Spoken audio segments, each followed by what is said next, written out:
মালয়েশিয়ার সাবেক প্রধানমন্ত্রী মাহাথির মোহাম্মদ সম্পর্কে নিশ্চয়ই নতুন করে কিছু বলার নেই। শুধু বাংলাদেশ নয়, সারা বিশ্বের মানুষই মোটামুটি তাকে এক নামেই চেনেন। সেই মাহাথির মোহাম্মদের একটি দীর্ঘ সাক্ষাৎকার নিয়েছে যুক্তরাজ্য ভিত্তিক গণমাধ্যম ITV নিউজ। বিশ্বের বিভিন্ন যে চলমান ইস্যুগুলো, তার মধ্যে বাংলাদেশ প্রসঙ্গটিও বেশ গুরুত্বের সঙ্গে উঠে এসেছে। বাংলাদেশ সম্পর্কে তিনি দীর্ঘক্ষণ কথা বলেছেন নানান প্রশ্নের উত্তরে। বিশেষ করে গত এক বছরে বাংলাদেশে যে রাজনৈতিকভাবে নাটকীয় পরিবর্তন চলছে সে বিষয়ে তিনি কথা বলেছেন। রোহিঙ্গা ইস্যুতে এবং ASEAN-এর সদস্য হওয়ার জন্য বাংলাদেশ যে চেষ্টা করছে সে বিষয়ে তিনি কথা বলেছেন। তবে রাজনৈতিক বিষয়ে কথা বলতে গিয়ে তিনি যে বক্তব্য দিয়েছেন, যে উত্তর দিয়েছেন, তার মধ্যে মোটামুটি দুটি বিষয় গুরুত্বের সঙ্গে আমাদের সামনে উপস্থিত হতে পারে।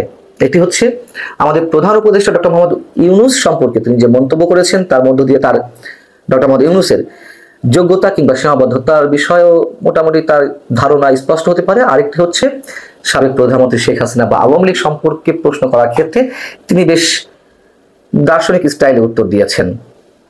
কেন সরাসরি মন্তব্য করলেন না, সেই বিষয়ে আমরা নিজেদের মধ্যে উত্তর পেতে পারি যদি তার বক্তব্যটি হুবহু তার আপনাদের সামনে উপস্থাপন করা যায়। ডক্টর মোহাম্মদ ইউনূস সম্পর্কে মন্তব্য করতে গিয়ে তিনি বলছেন তিনি নিঃসন্দেহে একজন ভালো মানুষ, বড় মাপের মানুষ। তিনি নোবেল পুরস্কার পাওয়ার যোগ্য, তার কারণ তিনি দীর্ঘদিন দরিদ্র মানুষের জন্য কাজ করেছেন। এটি তার দেখার জায়গা থেকে তিনি বলেছেন।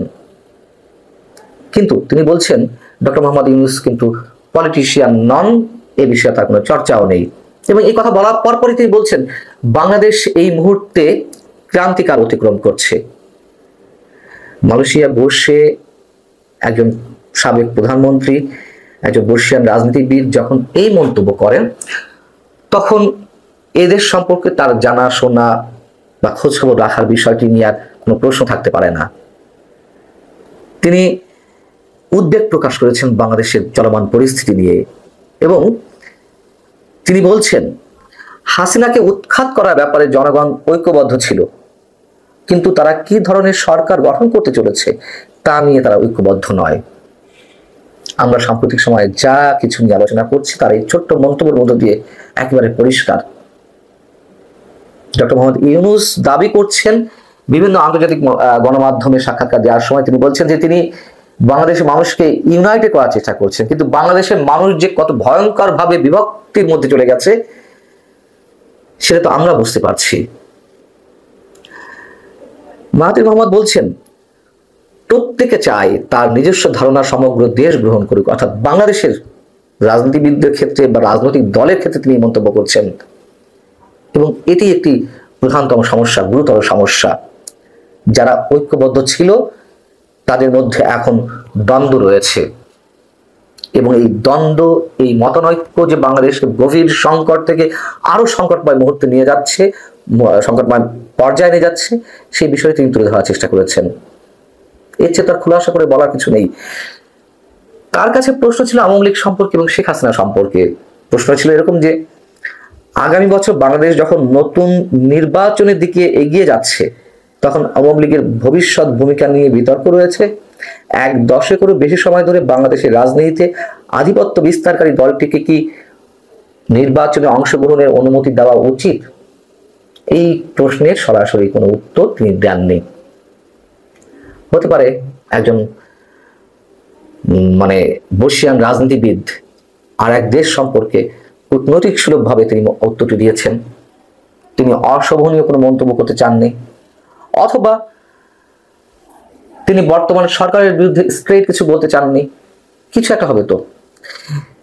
তিনি যেটি বলছেন এটি গণতন্ত্রের সমস্যা, মানুষ সবসময় সেরাটি বেছে নেয় না, কখনো না কখনো তারা ভুল করে, ভুল লোকদের বেছে নেয়।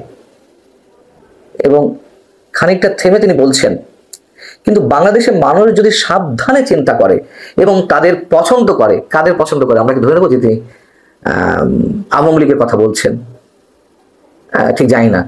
তিনি বলছেন যে বাংলাদেশের মানুষ যদি সাবধানে চিন্তা করে এবং তাদের পছন্দ করে তাহলে আমার মনে হয় তারা একটি ভালো সরকার বেছে নিতে পারবে। কেন তিনি থেমে গেলেন? কেন তিনি স্পষ্ট জবাব দিলেন না? তিনি আসলে কি বোঝাতে চাইলেন? দর্শক, এই জায়গাটিতে সম্পর্কে বা এই জায়গাটি নিয়ে নিশ্চয়ই আমাদের প্রত্যেকে নিজেদের মতো করে ব্যাখ্যা করার সুযোগ রয়েছে। আমার মন্তব্য না করাই ভালো নিঃসন্দেহে।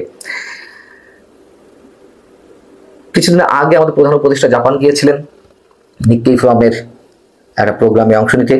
সেখানে মাহাথির মোহাম্মদের সঙ্গে দেখা হয়েছিল আমাদের প্রধান উপদেষ্টার।